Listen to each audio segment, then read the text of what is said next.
So we're in the middle of this series on the three roots of the unwholesome and the three roots of the wholesome. And the word kusala and akusala, wholesome and unwholesome, could also be understood as skillful and unskillful. I think of wholesome as being that which is healthy, unwholesome is what is unhealthy, and I think of skillful as that which is helpful, and unskillful as that which is unhelpful. And that distinction represents a fundamental distinction that the Buddha makes that helps us to find our way in any situation. It's like we're always coming to a fork in the road, and that fork can go either in the wholesome direction or the unwholesome direction. And to some degree, that's our choice. And to learn to sit in the place of mindfulness is to be able to have some choice in which of those forks that we take. We're not just have to go along with things, but we can decide which we avoid and which we go along with. And there's a statement by the Buddha around wholesome and unwholesome, skillful and unskillful, that for some people I know it's been a very powerful little teaching that really galvanizes them around practice and what the Buddha had to teach. And so I'd like to read it to you. So the Buddha said, "Abandon what is unwholesome. It is possible to abandon what is unwholesome.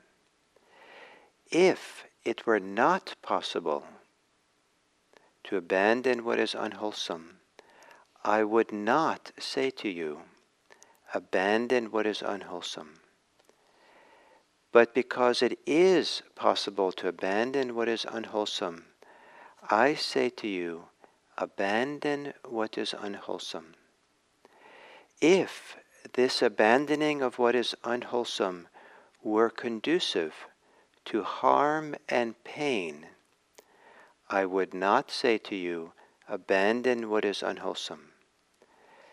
But because this abandoning of what is unwholesome is conducive to benefit and happiness, I say, abandon what is unwholesome. Develop what is wholesome. It is possible to develop what is wholesome. If it were not possible to develop what is wholesome, I would not say to you, develop what is wholesome. But because it is possible to develop what is wholesome, I say to you, develop what is wholesome. If this development of what is wholesome were conducive to harm and pain, I would not say to you, develop what is wholesome. But because this development of what is wholesome is conducive to benefit and happiness, I say to you, develop what is wholesome." So it's a very definitive. There's no, he's very clear, very definitive, very, confident in what he's saying. There's nothing wishy-washy about this. It is possible to do something. And it is. It is possible to change and to grow and develop and to be able to let go of the things that we're doing inside that are causing us and others harm. And it is possible to cultivate that which is for our benefit and well-being and happiness, but also those qualities within that are beneficial for the world around us. And I'd like to suggest that these two aren't separate, distinct. As we develop what brings benefit and well-being and happiness, real happiness to ourselves, it's inseparable from developing a concern and a desire for the welfare and happiness of the world around us. So abandon the unwholesome.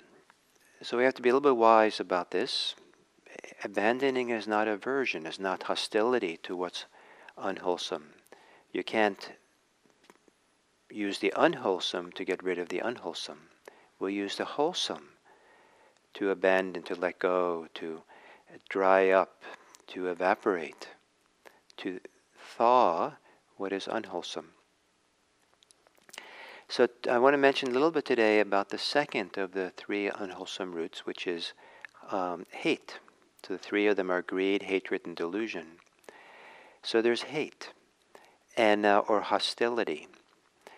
And sometimes people will relate this to anger, but I'd like to suggest, and this is a semantic issue, that the word anger in English, the way that I've talked to many people about this word over my career as a Buddhist teacher, people have a lot of opinions about anger, a lot of, it's amazing how quickly people are defensive of anger. I don't think there's any other emotion that I know of where I haven't had people in Dharma talks and afterwards want to defend anger. So I don't know what it is about anger that people feel so strongly they want to defend it.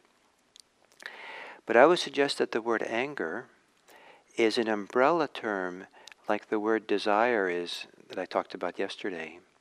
That the word anger is a general term within which is held a range of other motivations or feelings, attitudes, that can include hostility and hatred on the one end of it spectrum, on the unwholesome part of the spectrum, and on the wholesome part of the spectrum, there can be fierce disapproval, strong disapproval of something. And it might look like in English that person's angry who has a strong disapproval. However, the inner life is very different for someone who's hostile and someone who has, deep stability and stillness inside and warmth and love and freedom. The inner life is very different for that person who has a strong disapproval. It's clear in the Buddha had strong disapproval. When I read the suttas, in at least the English translations, sometimes I feel the Buddha is pretty stern. And that stern is my language. I don't know if you would read the same thing in that. But maybe their strong disapproval sometimes has a sternness to it. And sometimes the Buddha doesn't appear to be this, my more earlier in life, my romantic idea of what a compassionate person is always about. Sometimes compassion does involve sternness or clear disapproval or a clear no. But the inner life is different. And so in this quote I gave, if it's unwholesome, unskillful spectrum aside of this anger word that I'm using, then we are harming ourselves. There is self-harm involved. If it's the wholesome side of the range, then it really leads to benefit. Maybe I'm a little shy to say it leads to happiness, but maybe in the long term it does. But it leads to benefit. And to feel the difference of that, to feel how hostility, hatred really is a violence to oneself. The hateful person is destroying themselves. It's a kind of poverty to be living in hate. The commentaries have this description of hatred, and maybe we take it to be all the unwholesome side of anger. So just even the mildest irritation can have hostility in it, or annoyance. Even complaining sometimes can have a little hostility in it. So this is the translation that Nyanaponika gives. So maybe you don't. Maybe some of you would choose different words for the translations into English. Hatred has the characteristic of savageness, like a provoked snake. Its function is to spread like a drop of poison, or its function is to burn up its own support, like a forest fire.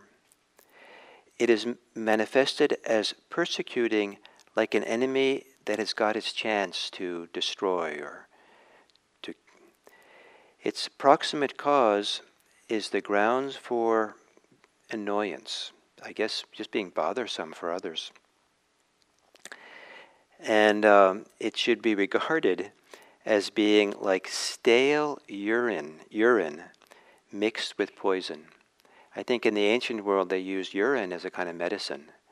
And so to have that be stale urine is pretty bad, but then you don't taste the poison. So that's kind of strong language. And but maybe there's a time and place for this kind of strong language, definitive, clear language about something that can cause so much harm in our world, hatred. And I think that many of us probably don't want to think of ourselves as being hateful people. But if we see the spectrum of, from all the way from the wholesome to the unwholesome side of what we might call anger, sometimes we're just a little bit into the unwholesome. Little bit, this annoyance, criticalness. And sometimes we're so identified with it, we don't really see that that's what we're doing. It's just obvious that this is true or something, and we're supposed to do this. As we practice mindfulness, the idea is to become more and more familiar of the cost of having unwholesome anger, unwholesome hostility. What does it cost in us? And even though anger sometimes motivates us to act in the world and get things done, there might be always a better way. There might be a skillfulness to learn skill of how to have a strong disapproval, a strong no, that has no hostility in it. Also, the strong disapproval, the anger which is strong, fierce, kind of no, sometimes gets mixed up with hostility. And sometimes the energy of hostility can feel pleasant for some people.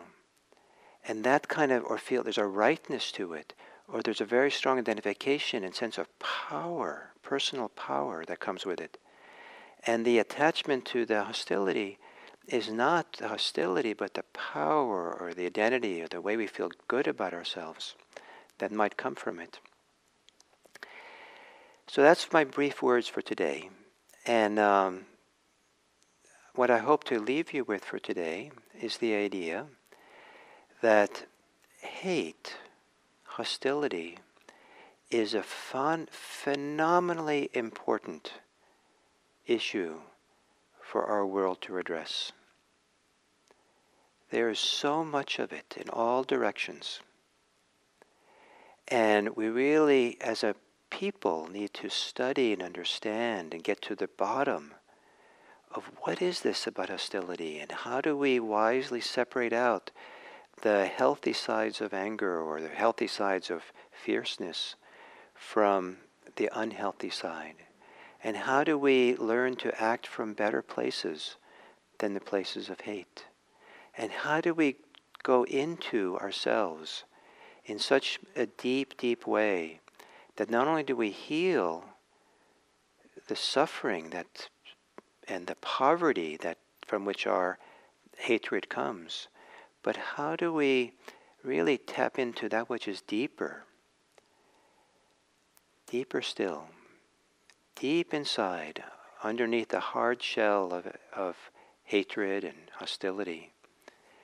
There is love, and that is wholesome. So maybe study this today, and I'll do it as well, because I don't feel like I understand all that I wish I understood about how this works and what's going on. And so maybe for these next couple of days it can be a subject of conversation with your friends and reflections, maybe read about it. We want to become wise to this whole idea of hostility and hatred. It would be a good thing for the world for us to have that wisdom. So thank you very, very much, and I look forward to tomorrow.